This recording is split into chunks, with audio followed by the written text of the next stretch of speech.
और ऐसा भी नहीं है कि और उसमें क्या है कि एग्ज़ाम में आपको दिमाग लगाना पड़ेगा। तो आप प्रैक्टिस उस चीज़ की करो कि दिमाग लगाना ही पड़ेगा, ठीक ये है। चीज़। अगर आप इसी को 3 साल कर लोगे ना, तो मैं बोल सकता हूँ कि आपके 30 नंबर तो कहीं नहीं गए जीके में। क्योंकि एग्ज़ाम में जब आप जा रहे हो तो आपसे कोई नहीं पूछ रहा कि कितना पढ़ के आए हो भाई। ठीक बात है। आपसे आपने जो क्वेश्चन लगाए हैं उसका आंसर चाहिए, बस इतना ही होता है। ठीक है। तो मॉक्स तो बहुत इम्पोर्टेंट है, फिर एक रेगुलर इंटरवल लगा लो कि अब जो आपको इंटरेस्ट आ रहा है ना, जैसे मेरा थोड़ा फुटबॉल का वो रहता है, तो मैं फुटबॉल के आर्टिकल्स रोज़ पढ़ता था। मुझे लगता है कि डेवलप हो रही है। हुँ, हुँ।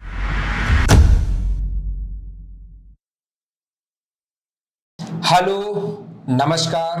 टोपाज टॉक के इस नए वीडियो में आप लोगों का स्वागत है। बहुत सारे बच्चों को ऐसा लगता है कि सर हम लोग प्राइवेट जॉब कर रहे हैं और इसके साथ क्या हम लोग तैयारी कर सकते हैं क्या?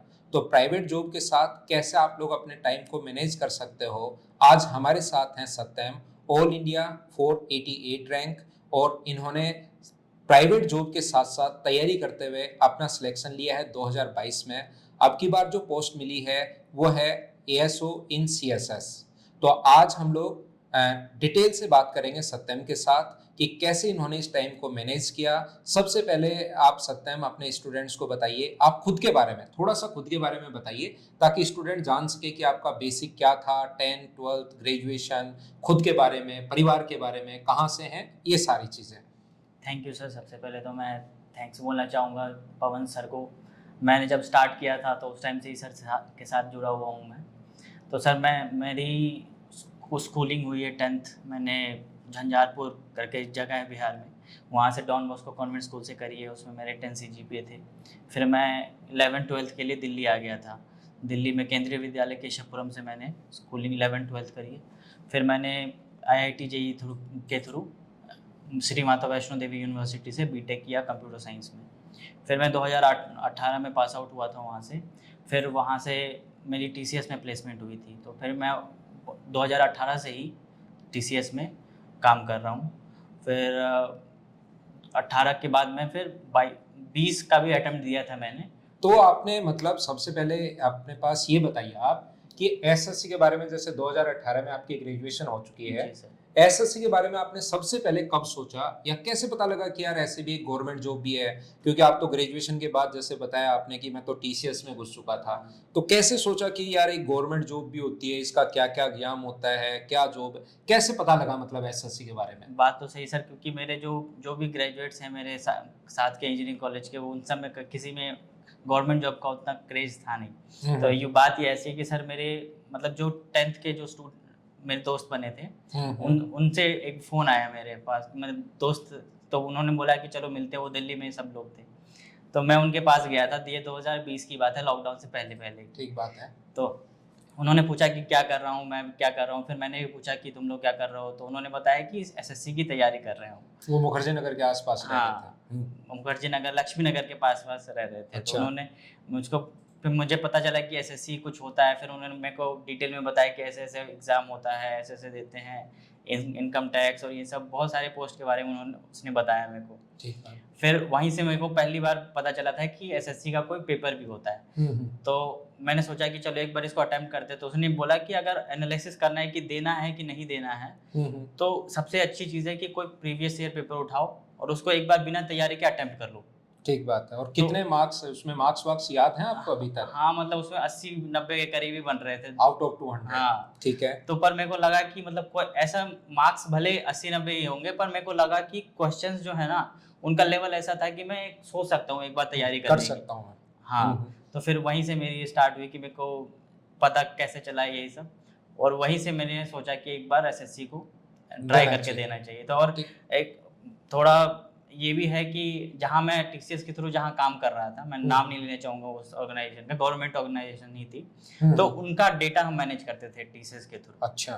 तो और जब डेटा मैनेज करते थे तो वहाँ से भी इंटरैक्शन, जब मेरे को पता चला एसएससी के बारे में, तो मैं ढूँढने लगा कि अच्छा मैं भी तो उसी गवर्नमेंट के लिए काम कर रहा हूँ एक तरह से। तो वहाँ से मेरी इंटरैक्शन कुछ ऐसे लोगों से हुई जो एसएससी के थ्रू ही सेलेक्टेड हुए थे हुँ, हुँ। उस पोस्ट पे। तो वहाँ से भी मेरे को लगा कि नहीं, अब मेरे को अटेम्प्ट करना है। तो किसी की जर्नी कहीं से भी शुरू हो सकती है। जैसा सत्यम से हम लोगों ने जाना कि मतलब कोई ऐसा इरादा नहीं था कि गवर्नमेंट जॉब या ऐसा कुछ, बस किसी फ्रेंड से मिले, उन्होंने बताया कि हाँ, इसमें एक जॉब होती है इस टाइप की, और साथ ही जिस इंस्टीट्यूट के लिए काम कर रहे थे वो भी गवर्नमेंट के साथ ही मिलकर काम कर रहा था, तो वहाँ से भी थोड़ा सा और जानने को मिला कि हाँ ऐसे ऐसे जॉब होती है। तो सत्यम, एक बात बताइए, आपने ऐसा मेरे बारे में कब जाना कि सर से मैथ्स पढ़ना है? किसी ने आपको बताया या कैसे जाना कि सर से पढ़ना है? तो सर जो मैं बता रहा था जिस फ्रेंड के बारे में कि उसने मेरे को सबसे पहले बताया था कि एसएससी होता क्या है और ये सब है। तो फिर मैंने मतलब टेस्ट पेपर सॉल्व किया और फिर मैं देखने लगा कि क्या क्या कौन कौन से कैसे कोचिंग वोचिंग है, टीचर्स के ठीक कौन बात कौन से है। अवेलेबल है। मैंने एक हफ्ता लगाया इन सब चीज़ों पर। हाँ फिर मैंने उसको फ़ोन किया कि यार मतलब एक हफ्ता लगाया, मैंने देखा है ऐसे ऐसे ऐसे किससे पढ़ूँ मैं। हाँ, क्योंकि बहुत सारे हैं। हाँ, बहुत सारे यूट्यूब पे तो हाँ, बहुत सारे लोग हैं। हाँ, तो उसने बोला कि तू पढ़ किसी से भी सकता है, सब एक ही जैसा पढ़ाते हैं। पर मेरे मतलब उसी ने मेरे को सजेस्ट किया कि एक बार पवन आपका यूट्यूब चैनल था उस टाइम पर, हाँ, तो उस पे आपने मैं सबसे पहले मैंने आपके ज्योमेट्री की सीरीज देखी थी। तो उसने बताया कि एक बार ज्योमेट्री इनसे करके देख, अगर तेरे को अच्छा लगता है तो फिर तुम इसी से कंटिन्यू कर लेना। ठीक बात। तो फिर मैंने ज्योमेट्री आपसे देखी सबसे और पहले यूट्यूब से हाँ, आपने यूट्यूब देखा, से हाँ। अब मैंने ज्योमेट्री देखी थी आपकी। हम्म। और बस फिर मेरे को लग गया कि आप ही से पढ़ना है। और फिर आप उस टाइम पे अनअकैडमी हाँ, उस पढ़ाते टाइम में थे। अनअकैडमी पे पढ़ाता था। अनअकैडमी पढ़ाते थे तो मैंने मतलब मैं वर्किंग था, तो मेरे को ऐसा नहीं था कि कोर्सेज वोर्सेज मैं ले सकता था अपने पैसे के हिसाब से। ठीक बात है। तो मैंने अनअकैडमी से आपको आपके बैच में ज्वाइन किया था। ठीक बात है। और फिर मेंस के लिए आपने कुछ ऐसा हाँ, कोई इस बार के मेंस के लिए जो प्रैक्टिस बेस था अपना, हाँ जो ये मदर्स लाइव पर हाँ, प्रैक्टिस मदर्स बेस लाइव था। पे आप आए थे ना, तो वो मैंने ज्वाइन किया ठीक था। बात है। दूसरी बात, आप जैसे अपने मिलने से पहले एक स्ट्रेटेजी बता रहे थे स्टूडेंट्स को कि कभी कभार, जो मैं इस बात को जोड़ना चाहूँगा कि आप जैसे कहीं भी अगर कोर्स ले रहे हैं, तो सत्यम ने एक अच्छी बात बताई हमको कि आप 1.5 या 1.75 या 2x पर भी आप अपना टाइम बचाने के लिए, अगर आपकी तैयारी हो चुकी है, मेंस वाले स्टूडेंट के लिए स्पेशली अगर एक बार तैयारी हो जाए, तो फिर टाइम बचाने के लिए उसको डबल स्पीड या 1.5 मैंने 1.75। आपके जितने भी लेक्चर्स देखे हैं सर, मैंने आज तक आपका कोई लाइव क्लास अटेंड नहीं किया या ठीक फिर बात किसी भी टीचर का लाइव क्लास अटेंड नहीं किया है। मैं आपके जब लेक्चर्स आ जाते थे तो मैं उनको 2x की स्पीड पे ही देखता। आज तक मैंने कोई भी लेक्चर लाइव नहीं किया होगा किसी के भी तो लेक्चर। ये चीज ध्यान रखना भाई, टाइम बचाने के लिए स्ट्रेटेजी बहुत अच्छी स्ट्रेटेजी लगी मुझे भी। तो आप थोड़ा सा अपनी स्पीड को, अगर आपका बेसिक क्लियर है तो इस चीज को आप लोग अप्लाई कर सकते हैं। एक बार पहले बेसिक क्लियर करना आराम से। अगर शुरुआत में ही ऐसा नहीं है कि पहली बार में 2x देखना शुरू कर दो, बेसिक क्लियर करो, फिर टाइम बचाने के लिए सारे लेक्चर आप 2x या 1.75 जहां पर आपकी स्पीड आपको सुटेबल लगे उसको आप अप्लाई कर सकते कंफर्टेबल होना जरूरी है सर, Comfortable क्योंकि होना जरूरी है। अगर जैसे मैंने बोल दिया, अगर आप डायरेक्टली जाओगे 2x की स्पीड पे तो आप भले 2 घंटे के लेक्चर है, अगर आप 1 घंटे भी लगा दिए उसमें, पर 1 घंटा वो वेस्ट चला जाएगा। क्योंकि बात। कोई मतलब नहीं है कि आप किसी के और की स्पीड से आप पढ़ रहे हो, फिर वो वेस्ट हो जाएगा। इसीलिए अपनी स्पीड को पहले एक बार जज कर लेना है कि मेरी कितनी। मैंने देखा था, वो मैंने पेपर दिया था, इसीलिए मैंने बताया कि सबसे पहले मेरा काम, कोई भी आता है इस फील्ड में, मुझको ऐसा लगता है कि सबसे पहला काम जो उसको करना चाहिए ना, एक बार पेपर को दे के थोड़ा देखना चाहिए कि क्या पूछ रहा है, कितना पूछ रहा है, कितना टाइम में कर पा रहा हूँ, इससे। और उसके बाद बस अपनी स्पीड पे कंटिन्यू करनी है। दूसरी बात, आपने सिलेक्शन लिया है, इतनी अच्छी आपकी रैंक है, फर्स्ट अटेम्प्ट में ही, पहले अटेम्प्ट दिया था लेकिन वो वैसे ही दिया था 2020 में। 2022 में पहला सीरियस हो गया अटेम्प्ट दिया और उसमें आपने एक अच्छी रैंक, अच्छी पोस्ट, बहुत शानदार पोस्ट होती है। तो इसके लिए हर सब्जेक्ट के लिए आपकी एक स्ट्रेटेजी रही होगी। तो एक बच्चा कैसे तैयारी करे? जैसे मैथ्स आपने पढ़ लिया, ठीक है, इंग्लिश है, रीजनिंग है, जीके है, आजकल कंप्यूटर भी आ गया है। और एक स्टूडेंट को जब नया ये पैटर्न चेंज हुआ उससे डरना चाहिए, एक स्टूडेंट्स के लिए अच्छा हुआ है, क्या लगता है? सर मेरे हिसाब से तो ये पैटर्न बहुत ही अच्छा है और टाइम फ्रेम भी बहुत छोटा हो गया है इसके आने से। और पिछले वाले पैटर्न में ये भी दिक्कत थी कि डिस्क्रिप्टिव पेपर था, तो उसमें आप कितने भी अच्छा लिखते हो ना, तो कई बार होता था कि आप अच्छा लिख के भी आते हो तो नंबर कम हो जाते थे। तो मुझे तो ये वाला पैटर्न काफ़ी अच्छा लगा है। बस इसमें एक है कि जो मैथ्स का पोर्शन है वो थोड़ा छोटा कर दिया है, उसकी वैल्यू थोड़ी सी अब पहले लेकिन जैसे प्रत्येक स्टूडेंट के लिए एक चीज अच्छी है, मतलब बहुत सारे, जैसे पहले ऐसा होता था कि काफी बच्चे 200 नंबर का मैथ्स आता था, बहुत सारे बच्चे चाह के भी नहीं कर पाते थे मेहनत करने के बाद भी। पहले अब थोड़ा सा जीके है, इंग्लिश है, वो कर लेता है एक स्टूडेंट। मतलब एक स्टूडेंट अगर ऐसा है कि पहले अगर मैथ्स नहीं आते तो बिल्कुल ही सिलेक्शन नहीं होता था। ठीक बात है। अब है कि अब उतना हार्ड भी नहीं पूछ रहा, तो आसान आप पूछ रहा है। मैनेज कर सकते हो आसान आराम से। अगर आपको आपने कई कई बार क्या होता है कि मतलब बहुत बच्चे इसमें ये भी डरते हैं कि मैंने बीएससी करी है, आर्ट्स करी है और ये सब करी है, मैंने मैथ्स नहीं किया। वो सारी चीजें अब खत्म हो गई। आप खत्म हो अब गई सब सर, अब सब बराबर बराबर है, बिल्कुल बराबर है। जो पहले तैयारी कर चुका है वो भी बराबर है और नया बिल्कुल, स्टूडेंट बिल्कुल। आ रहा है वो भी बराबर है। बिल्कुल तो इंग्लिश, रीजनिंग और जीके, 3 सब्जेक्ट के बारे में थोड़ा सा अपने स्टूडेंट को बताइए। जी सर। तो सर सबसे पहले तो मैं बताऊंगा कि इंग्लिश का अगर मैं बताऊं तो मैंने इंग्लिश को 3 पार्ट में डिवाइड किया था। जैसे कि एक हो गया कि वोकैब वाला सेक्शन है, एक ग्रामर है और ठीक एक है। कॉम्प्रिहेंशन है। ठीक है। कॉम्प्रिहेंशन ये आप किसी भी टीचर से पढ़ लो, अंत में आपको सॉल्व आप ही को करना पड़ेगा, खुद आप ही को की करना अंडरस्टैंडिंग की है। तो उसके लिए आपको किसी से मदद लेने की जरूरत नहीं है, आप सिर्फ और सिर्फ रीडिंग पे फोकस करो। न्यूज़पेपर पढ़िए मतलब। न्यूज़पेपर पढ़ो। सर क्या होता है ना कि कई बार न्यूज़पेपर एकदम से कोई नया सा बच्चा है ना, तो वो न्यूज़पेपर नहीं पढ़ पाएगा कि ठीक बात। एकदम से उसने कभी देखा भी नहीं कि आर्टिकल और ये सब, और वो एकदम तो इस चीज को आप थोड़ा सा ध्यान से सुनिए भाई। इंग्लिश की स्ट्रेटेजी जो है, बहुत सारे बच्चे मुझसे भी पूछते हैं कि सर इंग्लिश इंप्रूव कैसे करें कैसे करें, तो इस चीज पर आप थोड़ा सा ध्यान जरूर देना। जी। तो सर सबसे पहले तो मैं ये बोलूँगा कि अगर आप बैकग्राउंड आपका नहीं है कि आप उतने नहीं पढ़ते, तो सबसे पहले करना चाहिए कि जो भी आपको इंटरेस्ट हो, जैसे जनरली किसी का स्पोर्ट्स में, सिनेमा में, इन सब का बहुत का इंटरेस्ट होता है, तो आप वो पढ़ना स्टार्ट कर दो। विराट कोहली ने 100 रन बना दिए, आप पूरा उसका पूरा आर्टिकल पढ़ डाल लो। जो आपको इंटरेस्ट आ रहा है ना, जैसे मेरा थोड़ा फुटबॉल का वो रहता है, तो मैं फुटबॉल के आर्टिकल्स रोज पढ़ता था।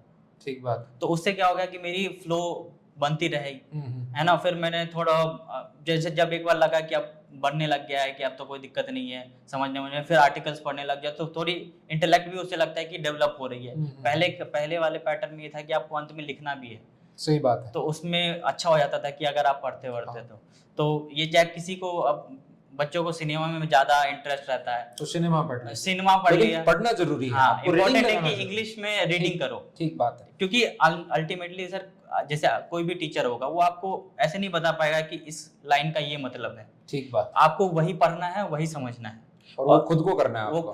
खुद ही करना है। तो उसके लिए है कि मतलब 3-4 महीने तो अगर आपका कुछ भी नहीं है बेसिक, तो 1-2 महीने तो आप ऐसे मतलब जो भी आपको जो पसंद है वो पढ़िए, वो पढ़िए, लेकिन रीडिंग मारिए। रीडिंग मारिए। और उसके बाद जब आप धीरे धीरे करने लग जाएंगे, तो रीडिंग में 3-4 महीने चाहिए होते हैं। ठीक बात। उसके अलावा मेरे को नहीं लगता है कि इंग्लिश में कॉम्प्रिहेंशन और इन सब के लिए और कुछ मदद करने की चीज है। ठीक बात है। तो सबसे पहले कॉम्प्रिहेंशन का एक बात है कि आपको रीडिंग मारनी ही पड़ेगी अगर हाँ। कॉम्प्रिहेंशन आपको स्ट्रॉन्ग करना है तो। जी सर। और उसमें कॉम्प्रिहेंशन वाले सेक्शन में मतलब सिर्फ ये मैं नहीं बोल रहा हूँ कि जो रीडिंग कॉम्प्रिहेंशन आते हैं वो जो क्लोज टेस्ट होगा, ये सब सारे को मैं एक में पार्ट में बता रहा हूँ। और उसमें क्या है कि उसमें बस थोड़े थोड़े पोर्शंस होते हैं जहाँ से आपको मदद मिल सकती है। जैसे कि ग्रामर है, तो अगर आपने फिक्स्ड प्रिपोजिशंस अच्छे से पढ़े हैं तो आपको क्लोज टेस्ट में काफ़ी मदद कर देते हैं कि यहाँ पे टू लगना चाहिए कि नहीं लगेगा। तो 4 ऑप्शन में से आप एलिमिनेट कर लोगे कि हाँ ये इन नहीं लाएगा, टू नहीं आएगा। फिक्स प्रिपोजिशन हो गया कि जैसे वॉइसेस अच्छे से पढ़े हैं तो हैज़ आएगा या हैड आएगा। ये सब थोड़ा सा पोर्शन ही है जो कॉम्प्रिहेंशन में है, जो आप ग्रामर से हेल्प ले सकते हो, लेकिन वो अंडरस्टैंडिंग के ऊपर ही है। ठीक बात। उसके बाद दूसरा सेक्शन में डालूंगा कि वोकैब वाला। अब उसमें क्या है कि सर अगर आपको किसी वर्ड का मतलब नहीं पता तो नहीं पता, आप इसमें कुछ नहीं कर सकते। हाँ। वहां पे 4 ऑप्शन आएंगे, आपको टिक करना है। हाँ, कोई फॉर्मूला तो है नहीं, कोई फार्मूला नहीं है। हाँ। कुछ दिमाग नहीं लगा सकते। तो ठीक मैंने ये देखा तो मैंने ये सोच रखा था कि इसको रटना ही पड़ेगा, तो इसको मैं रटने वाला सेक्शन बोलता था, रट्टा मारना। बिल्कुल ठीक है। वोकेब रटिए रटिए और रटिए। हिंदी मीडियम के स्टूडेंट्स के लिए या इंग्लिश मीडियम का भी अगर स्टूडेंट है, वोकेब आपको याद करनी पड़ेगी, मतलब याद करनी पड़ेगी। जी। तो सर जिस दिन से मैंने तैयारी करी है और आज जब तक मैं लास्ट पेपर दे के आया हूँ, मैं सुबह उठता था, सुबह उठ के मेरा एक ही रूटीन होता था, मैं 1 घंटे रट्टा मारूंगा वोकेब का। वोकैब का। ठीक बात। अब वोकैब को भी मैंने बांट लिया था। जैसे वोकैब में आ गया, सबसे पहले तो सिनोनिम्स एंटोनिम्स हो जाता है, फिर उसके बाद हो जाता है वन वर्ड सब्स्टिट्यूशन, ठीक बात है। उसके बाद फिक्स्ड प्रीपोजिशंस, फिर इडियम एंड फ्रेजेस। तो इसको मैंने मतलब 5 चीजें थी मेरे लिस्ट में। तो मैं क्या करता था कि पहले दिन इन दोनों को रिवाइज, जैसे उठा लिया मैंने 2 चीजें, वन वर्ड और इडियम्स। हाँ उठा लिया, अगले दिन दूसरा उठा लिया। ठीक बात। 2 दिन हो गए, फिर ऐसे 2 दिन और, फिर ऐसे 2 दिन और, 3 दिन, मतलब ऐसे करके 3 सेट हो जाता था मेरा। और संडे को मैं जितना भी अभी तक रिवाइज किया वो रिवाइज करना है। अगर आप रिवाइज नहीं कर रहे हो कोई चीज, तो वो अंत में बेकार हो जानी है। आप आज याद करोगे, 15 दिन के बाद आप ये- बिल्कुल जीरो हो जाएगा वो ये इंपॉर्टेंट लाइन है, कोई चीज रिवाइज नहीं करोगे तो उसको पहले पढ़ा है या नहीं पढ़ा कोई काम की नहीं है, वो बिल्कुल। बेकार है। आपको ऐसा लगेगा कि वो वर्ड एकदम से नया सा आ रहा है, हाँ। कुछ नहीं समझ में आएगा उसमें। तो मेरा ये था कि सुबह उठते, वैसे मेरी 2 घंटे की शेड्यूल थी, 1.5 घंटे से 2 घंटे मैं शेड्यूल में लेता था। तो आप डेली कितने घंटे पढ़ते थे? सर ऐसा एक अप्रोक्स, मतलब अगर देखा जाए जॉब के साथ आपने तैयारी हाँ, की तो है। जैसे जॉब में जब किया था तो 1.5 घंटे सुबह का, जैसे मेरी जॉब जनरली 9 बजे से स्टार्ट होती है, तो मैं सुबह 7 बजे से 9 बजे का एक शेड्यूल लगा के रखता था, जिसमें 7 से 8 में इंग्लिश को रट्टा मारता था, क्योंकि मेरे को पता था अंत में एग्जाम में कुछ नहीं कर सकता अगर मेरे को नहीं आया। ठीक बात। और 7 बजे से 8 बजे तक वो कर लिया, और 8 बजे से 8:30 वाला जो टाइम, 8 वाला जो टाइम है, उसमें मैं एक चीज करता था, जो सर स्टैटिक पोर्शन आता है जीके में। अच्छा, उसको रटते थे फिर? हाँ। सुबह सुबह रटने का काम रटने का काम सुबह सुबह, बहुत बढ़िया। क्योंकि सुबह उठा, माइंड फ्रेश है। अब जैसे मैंने कोशिश, ऐसे हर आदमी ट्राई करता है कि कब मैं बेस्ट सूट कर रहा हूँ इस चीज के लिए, क्योंकि अब क्या होता था कि ऑफिस के बाद करने में ना दिक्कत ये होती थी कि आपके थक जाता है दिमाग, माइंड में बहुत सारी चीजें हो जाती है पूरे दिन में, कि ऑफिस का भी काम हुआ और दूसरा सब भी हुआ। ठीक है। तो फिर और तो 7 से 8 इंग्लिश रट लिया, 8 से 8:30, 8:45 तक स्टैटिक रटा। बस ये मैं रटने वाला काम सुबह सुबह करता था। ये इंग्लिश में दूसरा पोर्शन हो गया वोकैब वाला, और ये तीसरा पोर्शन आता है ग्रामर, जहाँ पे आपको किसी टीचर की मदद लेनी पड़ेगी।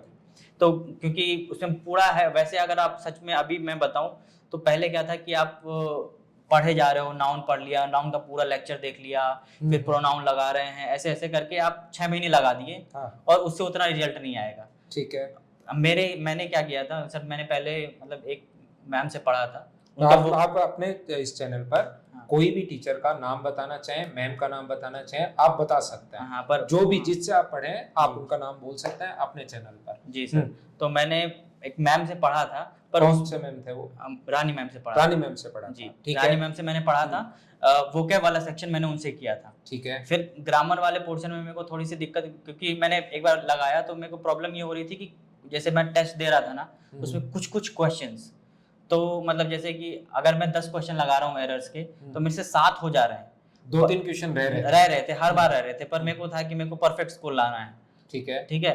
कोशिश तो सर सभी करना चाहिए, कम से कम जब तक हमारे हाथ में है कि हम 135 में से 135 की कोशिश करेंगे, जब भी उससे थोड़े बहुत कम आएंगे। ठीक है। तो मेरा था कि मेरे को 10 में 10 लाने हैं, तो मैंने फिर उसी टीम में और क्या ऐड करूं, तो उसमें मैंने अमन वशिष्ठ सर हैं, उनका मेरे को लेक्चर सुना था। उनसे पढ़ने से मेरे को थोड़ा सा ये हुआ कि वो जब जो भी कॉन्सेप्ट होगा ना, उसकी पहले अंडरस्टैंडिंग जरूर बता देते हैं। तो मेरा ये कनेक्ट हो गया, मेरा भी माइंड थोड़ा इंजीनियरिंग वाला था कि मतलब कोई चीज़ अगर मैं रट्टा मारूंगा तो मेरे को ज़्यादा दिन तक याद नहीं रहेगी, लेकिन उसके पीछे की कोई कॉन्सेप्ट है कि इस वजह से ये हो रहा है, इस वजह से ये हो रहा है, तो मेरे छप जाती थी दिमाग में। और एक और तरीका मैं लगाता था, जैसे कि कोई कॉन्सेप्ट है कि जीरंड आएगा, वर्थ के बाद कोई चीज़ के बाद जीरंड आएगा, तो मैं मतलब इसको तो समझ ही लेता था कि ये याद करूंगा, पर एक एग्जाम्पल कोई भी, जैसे ताजमहल इज द एग्जाम्पल के साथ याद कर लेते थे हमेशा। एक जैसे कि अगर 100 कॉन्सेप्ट है तो 100 कॉन्सेप्ट याद करने में दिक्कत होगी,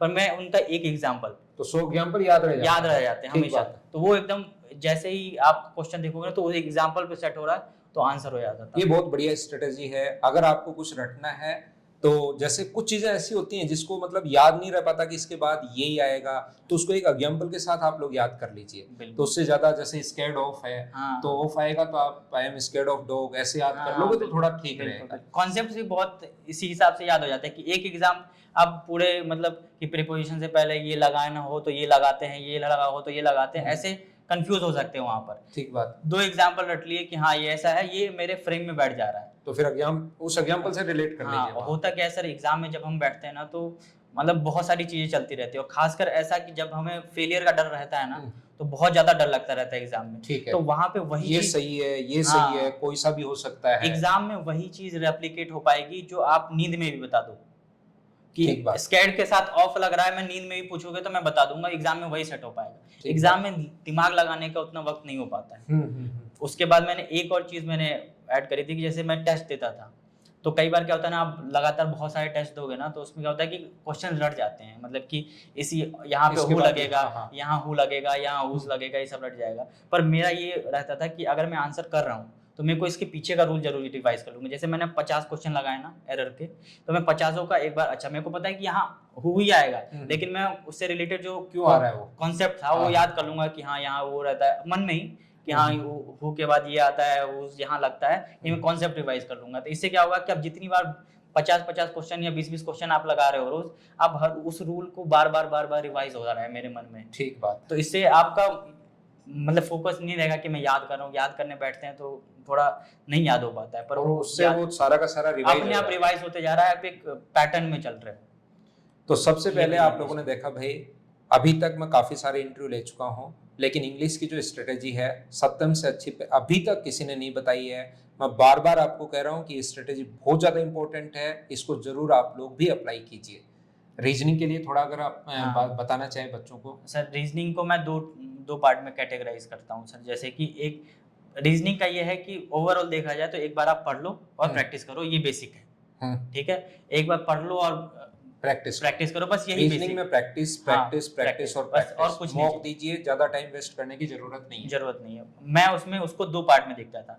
जब मैंने एक बार पढ़ा, उसका आंसर लगाना पड़ा, तो कुछ ऐसे पोर्शंस हैं जो कि आप एक बार में ही समझ के हो जाएगा, जैसे कि डाइस, कैलेंडर, ये सब जो है। अब इसके क्वेश्चन मतलब आप बार वही क्वेश्चन आते हैं, इसमें आपको दोबारा पढ़ने की जरूरत नहीं। ठीक बात है। और आपके क्वेश्चन हर बार सही भी हो जाएंगे, ठीक है। और दूसरा जो पार्ट होता था उसमें आपको कंटिन्यूस प्रैक्टिस चाहिए। अगर क्या है कि डाइस, इन सब का कैलेंडर का आप 10 दिन प्रैक्टिस नहीं भी करोगे तो चल जाएगा, क्योंकि फिक्स पैटर्न है। अब उसमें है जैसे अब उस पोर्शन को ज़्यादा बढ़ा दिया है एसएससी ने, जैसे कि मिसिंग नंबर्स हो गए और वो क्लासिफिकेशन, एनालॉजी, ये सब है। तो उसमें क्या है कि आपको क्वेश्चन के हिसाब से डिपेंड करता है। तो उसमें वही मैटर करता है कि आपको कितने क्वेश्चंस लगाए हैं, कितने पैटर्न देख रखे हैं आपके दिमाग में, क्वेश्चंस देख के कितना पैटर्न चल रहा है। कि जैसे इसका स्क्वायर माइनस इसका स्क्वायर, प्लस भी कर सकते हैं, माइनस भी कर सकते हैं, क्यूब कर सकते हैं, कुछ भी, वो कुछ भी कर दे रहे हैं आजकल। तो उसमें क्या है कि आप प्रैक्टिस, तो अगर आप, मैं क्या करता था सर कि जैसे अगर हर दिन का मैं 1 घंटा दे रहा हूँ रीजनिंग का, तो ये जो पोर्शन है ना, जो कि अगर नहीं भी रिवाइज करेंगे तो चल जाएगा, तो उनको मैं साइड कर देता था। जैसे मैं मॉक टेस्ट भी थोड़ा अलग तरीके से देता हूँ, मैं बाद में बताऊंगा, मॉक की बात हम करेंगे डिटेल से उसको भी। तो जब ये वाला जो पोर्शन है ना, मैंने ये मान के चलो कि 20 क्वेश्चन मैं रोज लगाऊंगा, और इसके लगाऊंगा मतलब कि ये कर लिए, कि एनालॉजी वाली कर लिए जो मेरे से नहीं हो रहे हैं। और हर सब्जेक्ट का एक कॉपी बनाना होता है, जिसमें आपका उस सब्जेक्ट से रिलेटेड जो प्रॉब्लम हुई है, जो आप फेस करो मॉक लगाते वक्त, वो लगाओगे और उसमें नोट करोगे पूरा का पूरा क्वेश्चन के साथ। क्योंकि फिर क्वेश्चन, एक बार क्वेश्चन लिखते हैं ना कि हाँ ये, तो उससे क्या होता है, पैटर्न भी सेट होता रहता है दिमाग में, जहां आपने को प्रॉब्लम, हाँ जहां जैसे मैंने मॉक दिया, उसमें क्या हुआ कि मेरा ये 25 दिए, उसमें से 23 क्वेश्चन हो गए, 2 अटक रहे हैं, उसको मैं लिख दूंगा उसमें। अब यही चीज़ मैं 5 दिन तक करूंगा, और सैटरडे संडे में बैठूंगा, जहाँ क्योंकि मेरी छुट्टी होती थी, सैटरडे संडे काम नहीं होता था, तो सैटरडे संडे को बैठूंगा, और हर सब्जेक्ट के ऐसे मेरे तैयार रहेंगे कि ये रिवाइज करना है, क्योंकि वही वाली कॉपी होगी, मैं उसको फर्स्ट पेज से उल्टाऊंगा और जो क्वेश्चन है वो लगाते जाऊंगा। अब उसमें क्या हुआ कि 50 क्वेश्चन मेरे ऐड हो गए थे, तो उसमें से 40 रहेंगे जो मेरे से सेकंड अटेम्प्ट में निकल जाएंगे, फिर 10 बचे रहेंगे, फिर उनको आगे एक टिक लगा लो। आप मेरी कॉपी 10 को फिर वापस से हाँ, तो मेरे आप देखोगे, अगर मैं कॉपी दिखाता हूँ आपको, तो उसमें वो जो मेरे से बार बार नहीं हो रहे ना, उसके किसी के आगे 7-7 टिक भी लगे हुए हैं।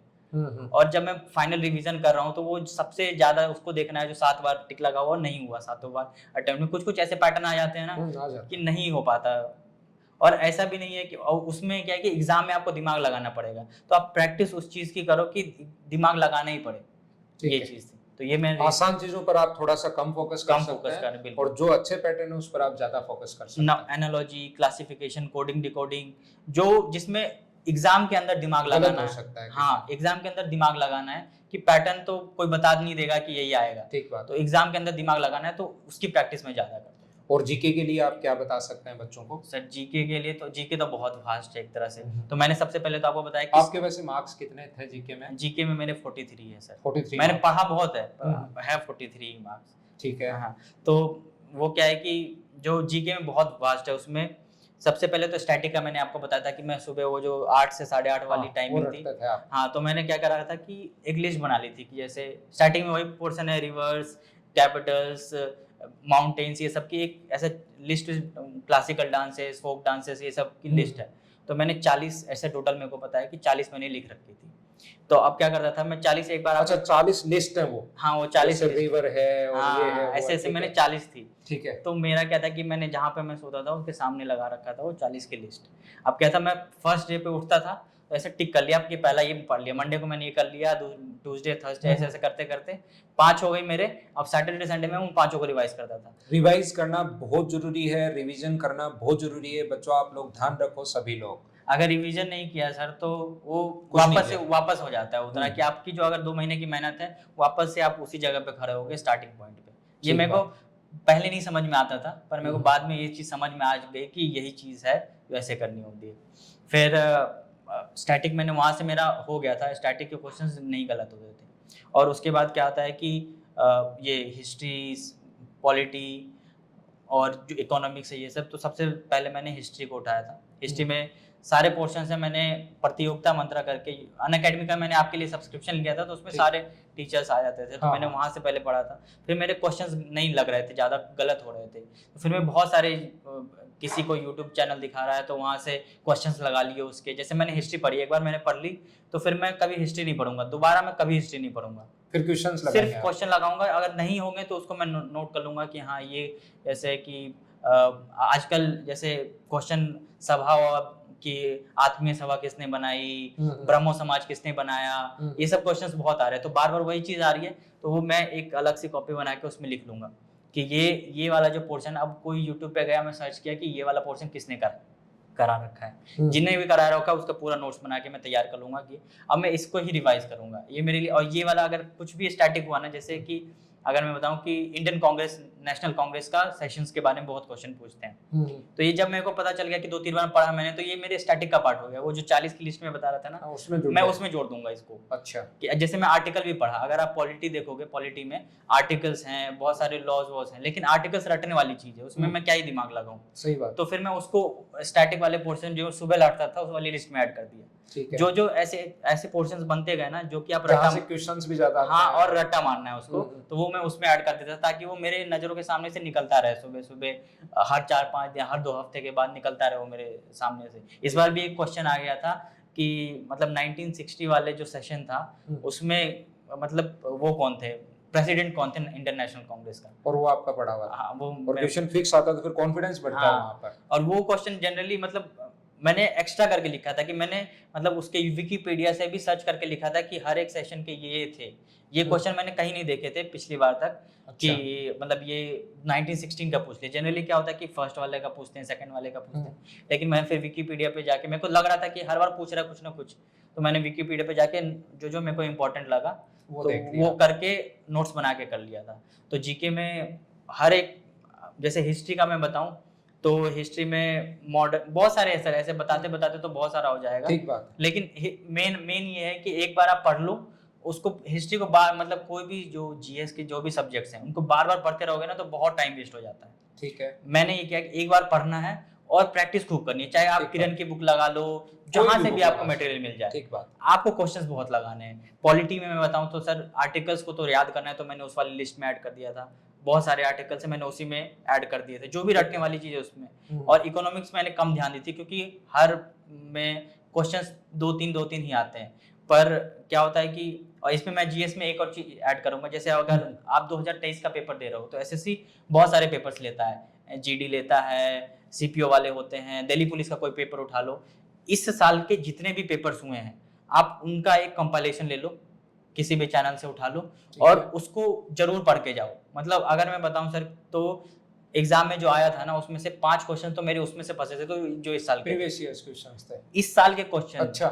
जैसे अगर मैं 22 वाला दे रहा था ना तो पिछला 2021 के मतलब सारे CHSL CGL के सारे शिफ्ट होते हैं, 44 शिफ्ट होते हैं ऐसे। तो हर शिफ्ट का आपको जरूर देख के जाना है, कम से कम इस साल का तो बहुत मोस्ट इंपॉर्टेंट है, उससे पिछले का कर लो तो बहुत अच्छा है। अगर आप इसी को 3 साल कर लोगे ना तो मैं बोल सकता हूँ कि आपके 30 नंबर तो कहीं नहीं गए जीके में। तो ये बात आप लोग ध्यान रखिए कि एक बार आप लोग किसी भी पोर्शन को, जैसे हिस्ट्री की अगर हम लोग बात करें तो एक बार पढ़िए, उसके अलावा आपको ज्यादा से ज्यादा क्वेश्चंस लगाने की जरूरत है, क्योंकि हिस्ट्री अगर अकेला पढ़ लोगे तो जरूरी नहीं वहां पर क्वेश्चन सोल्व हो जाए, लेकिन अगर क्वेश्चंस आपने रट लिए तो उन्हीं में से कोई ना कोई क्वेश्चन जरूर फंसता है।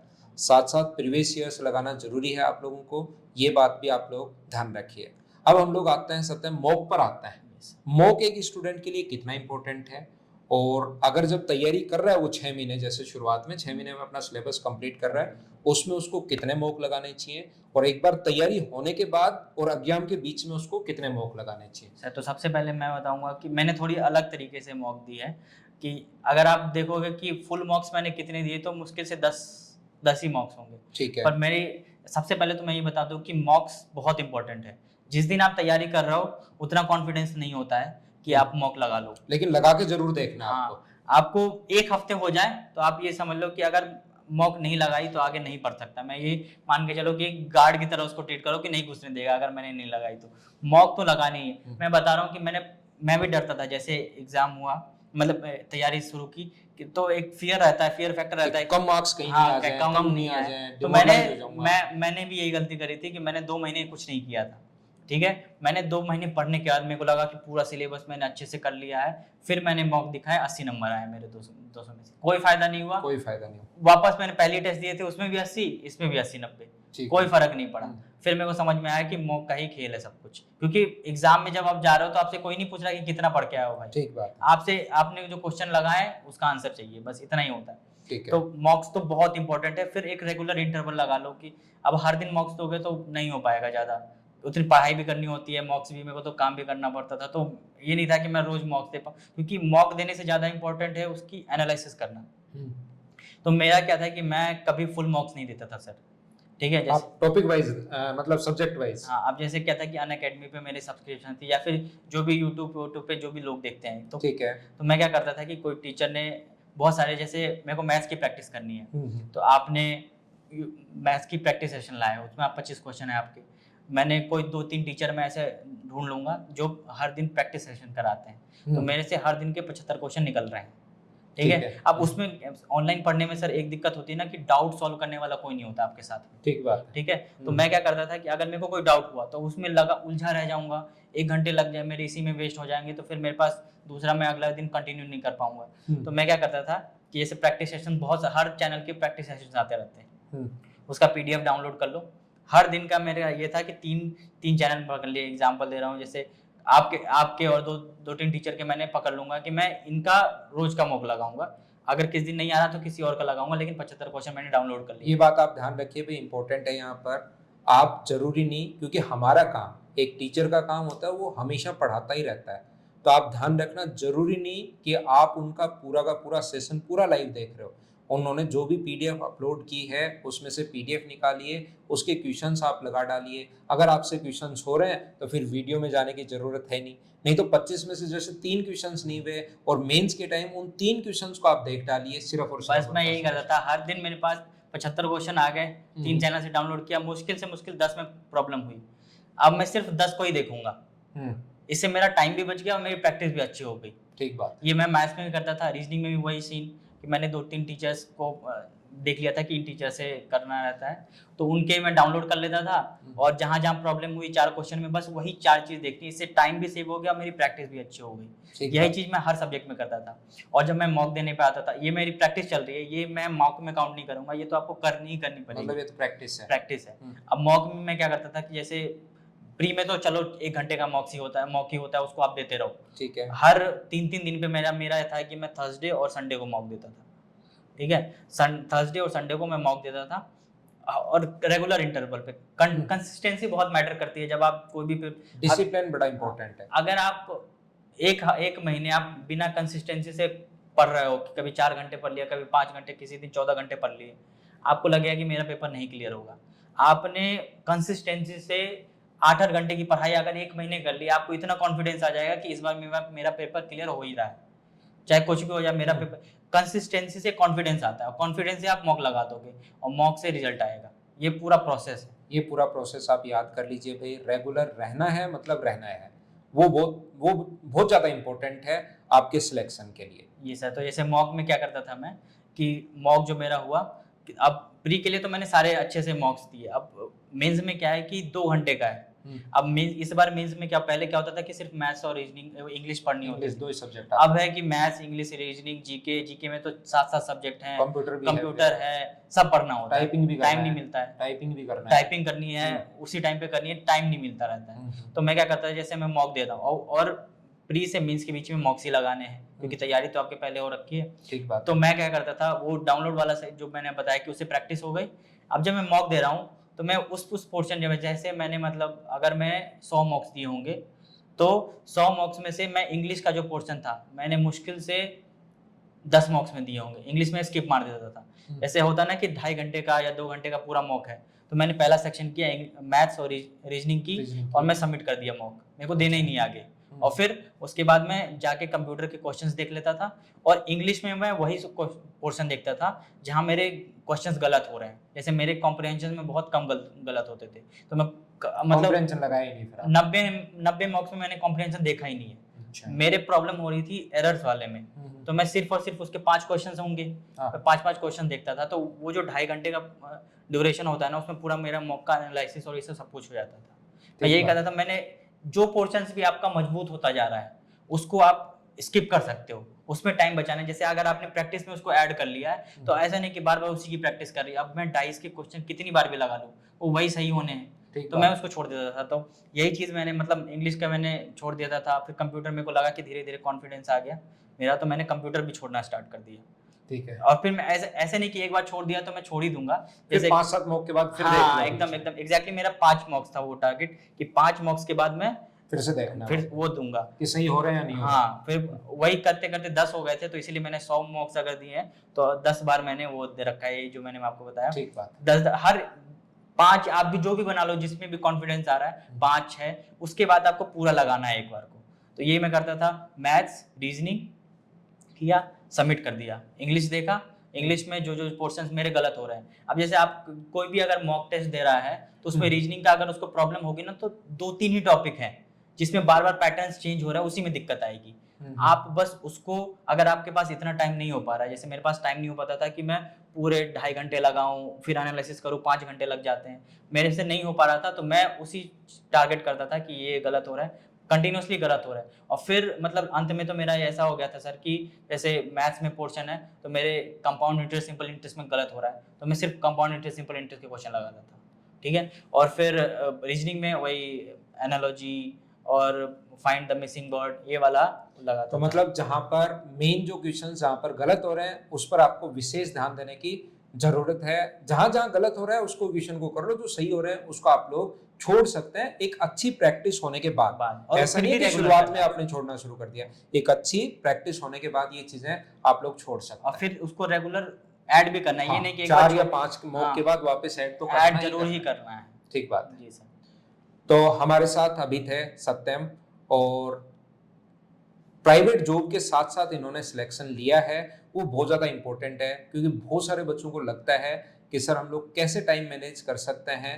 तो मैं एक चीज़ लास्ट में हमेशा मेरे इंटरव्यू में ऐड करता हूँ सत्यम, कि आपका सिलेक्शन हो चुका है, अच्छी पोस्ट मिल चुकी है, क्या आप आगे एग्जाम, तो मुझे नहीं लग रहा कि आप आगे एग्जाम दिल्ली में ही सर, अभी दिल्ली में आप हैं घर है, तो कोई भी बच्चा अगर आपसे कुछ आगे आने वाले बच्चे जो अगर कभी आपसे सजेशन मांगे तो उसके आप जरूर हेल्प करें। जी sir. Okay, thank you. Thank you. Thank you.